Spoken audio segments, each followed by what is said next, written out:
People think there is something called as negative thought and positive thought. They want to remove the negative thoughts and have only positive thoughts. But such people, I would ask them to just experiment for 10-15 seconds. Let them forcefully remove one thought from their mind. For example, next 10 seconds, just don't think of a monkey. Try not to think of a monkey for next 10 seconds. You will see you will be full of monkeys. So what I'm saying is, this is the nature of your mind. In this kind of mind, people have been taught from moral teachers and religious teachers, do not think about bad things. Well, since then it's been a full-time job. So there is no way you can handle the mind like this. This doesn't need any great enlightenment. If you spend 2 minutes with your eyes closed, you will realize you cannot do anything forcefully with this mind. So, I want to remove negative thoughts. Do not ever go in this direction because what you want to remove will become your quality. Always you will be on it. So what should I do?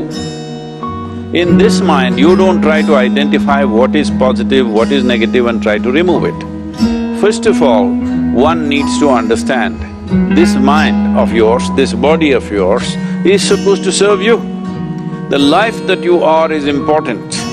Body and mind are vehicles that must serve us. If you sit in a vehicle, it must go where you want to go. If it goes to its own destination, what is the point of such a vehicle? It's just a nuisance. Right now, most human beings are unfortunately experiencing this fantastic possibility of human mind as a nuisance, as a troublesome thing. Well, this is the most beautiful thing you have. It's just that you need to pay little attention as to how it functions. One simple thing is this. First and foremost process is, that's why we put out this process called Isha Kriya. This is to distance yourself from your physiological and psychological process. There is something called as you which exists. This is not a composite of all your thoughts and emotions and physiological processes.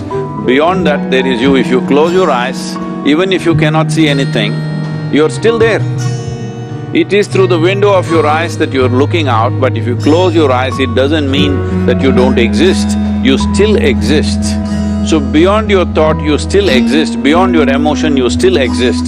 So that you, the life that you are, this has to come into your experience. Why is it that you're not allowing that to come into your experience, which is the most significant aspect of who you are? Who you are right now, the most significant aspect is, you and me are alive right now, this is it. What I'm thinking, what you're thinking is not the important thing. We are alive right now, that is the important thing. So, it is important that you focus on this fundamental sense of aliveness within you, and then you will see there is a natural distance between you and your thought process. Once there is a distance between your psychological process and your physiological process, this is the end of suffering. Once you create a little space between you and your mind, between you and your body, this is the end of suffering. This is something every human being has to experience and know. Otherwise, thinking I will just remove negative thoughts and I will have positive thoughts, all the best, it's not going to work 100%, it's not going to work because nobody can remove it, they can avoid it for some time. So it's very important, first of all you need to understand your anger, your resentment, your fear, your anxieties, the negativity that you generate. Generally, resentment, anger, it is always directed towards somebody.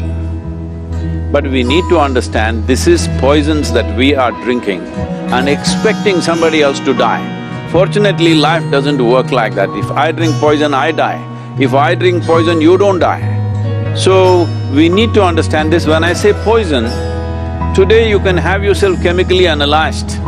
Right now, what is your blood work, what it says? 5 minutes of intense anger, check your blood work and see, there will be lots of negative elements in it, literally you're poisoning yourself. So, do you want to poison yourself? Definitely not. Now the very question is coming from certain helplessness, what shall I do? Don't do anything, just sit back and just concern yourself with something which is the life process. Maybe your heartbeat, maybe your breath, maybe just the sensation of being alive. Depending upon how sensitive or how perceptive you are, accordingly find something. It could be a sensation in the body, it could be breath, it could be heartbeat, it could be anything, something which indicates life to you. Just pay attention to that for some time. Slowly you will see there is a distinction between what is you and what you have gathered, which includes both your physiological and psychological possibility or mess, whatever you made out of it.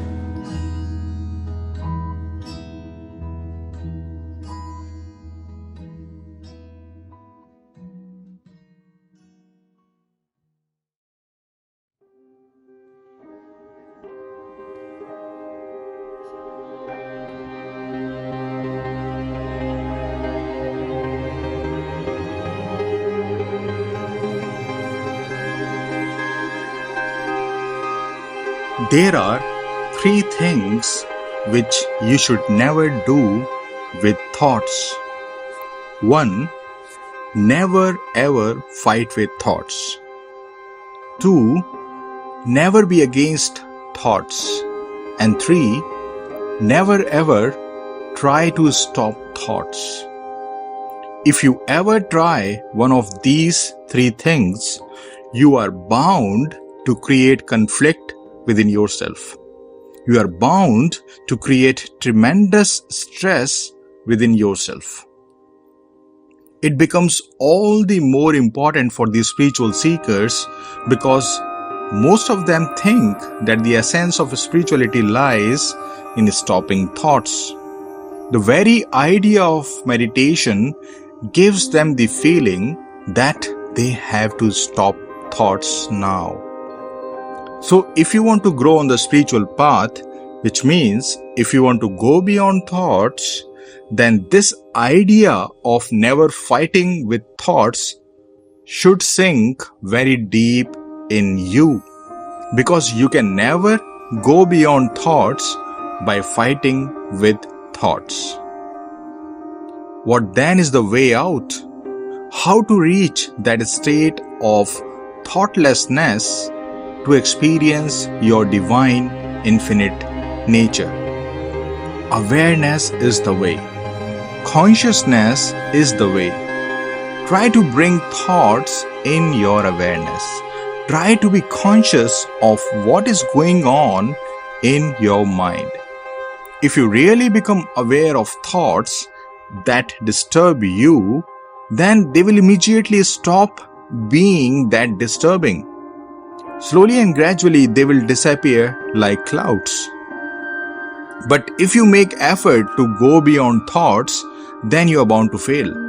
Because the very effort to stop thought is also a thought. The very effort to meditate is also a thought. The very effort to get enlightened is also a thought. How can you stop a thought with another thought? So you must understand this very clearly, that you need to drop this attitude of a warrior, because it's not a battlefield. It's your mind we are talking about. Awareness is all you need to tame your mind. Awareness is all you need to go beyond thoughts. You need to understand that the nature of thoughts is like clouds.